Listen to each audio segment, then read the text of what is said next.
ಕರ್ನಾಟಕದ ಅಂಬೇಡ್ಕರ್ ಸೇನೆ ರಾಜ್ಯಾಧ್ಯಕ್ಷರು ಆದ ಡಾಕ್ಟರ್ ಪಿ ಮೂರ್ತಿ ಅವರ ಹುಟ್ಟುಹಬ್ಬದ ಪ್ರಯುಕ್ತವಾಗಿ ನಾಯಂಡಹಳ್ಳಿ ಇಂದಿರಾ ಕ್ಯಾಂಟೀನ್ ಸಮೀಪ ವಿಶೇಷ ಕಾರ್ಯಕ್ರಮವನ್ನು ಆಯೋಜನೆ ಮಾಡಲಾಗಿದೆ.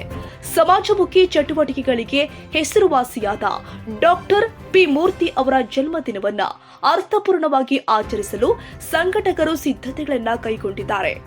ಈ ಕಾರ್ಯಕ್ರಮಕ್ಕೆ ಕೇಂದ್ರ ಜಲಶಕ್ತಿ ಹಾಗೂ ರೈಲ್ವೆ ಖಾತೆಗಳ ರಾಜ್ಯ ಸಚಿವರು, ಭಾರತ ಸರ್ಕಾರದ ಸಂಸದರು, ತುಮಕೂರು ಲೋಕಸಭಾ ಕ್ಷೇತ್ರದ ಸನ್ಮಾನ್ಯ ವಿ ಸೋಮಣ್ಣ, ಬಿಜೆಪಿ ಮುಖಂಡರು ಆದ ಅರುಣ್ ಸೋಮಣ್ಣ ಹಾಗೂ ಧಾರ್ಮಿಕ ಮುಖಂಡರು ಆದ ಡಾಕ್ಟರ್ ಮಹರ್ಷಿ ಆನಂದ ಗುರೂಜಿ ಅವರು ಸೇರಿ ಅನೇಕ ಗಣ್ಯರು ಪಾಲ್ಗೊಳ್ಳಲಿದ್ದಾರೆ ಅಂತ ತಿಳಿದು ಬಂದಿದೆ. ಜನ್ಮದಿನೋತ್ಸವದ ಅಂಗವಾಗಿ ಪೌರ ಕಾರ್ಮಿಕರು ಹಾಗೂ ಮಹಿಳೆಯರಿಗೆ ಉಚಿತವಾಗಿ ಸೀರೆ ವಿತರಣೆ, ವಿದ್ಯಾರ್ಥಿಗಳಿಗೆ ಪುಸ್ತಕ ವಿತರಣೆ ಸೇರಿ ಹಲವು ಸಾಮಾಜಿಕ ಸೇವಾ ಕಾರ್ಯಕ್ರಮಗಳನ್ನು ಹಮ್ಮಿಕೊಳ್ಳಲಾಗಿದೆ. ಸಮಾಜದ ವಿವಿಧ ವರ್ಗಗಳ ಅಭಿವೃದ್ಧಿಗೆ ಸದಾ ಶ್ರಮಿಸುತ್ತಿರುವ ಡಾಕ್ಟರ್ ಪಿ ಮೂರ್ತಿ ಅವರ ಈ ಸೇವಾ ಮನೋಭಾವಕ್ಕೆ ಅಭಿಮಾನಿಗಳು ಕೂಡ ಮೆಚ್ಚುಗೆ ವ್ಯಕ್ತಪಡಿಸಿದ್ದಾರೆ.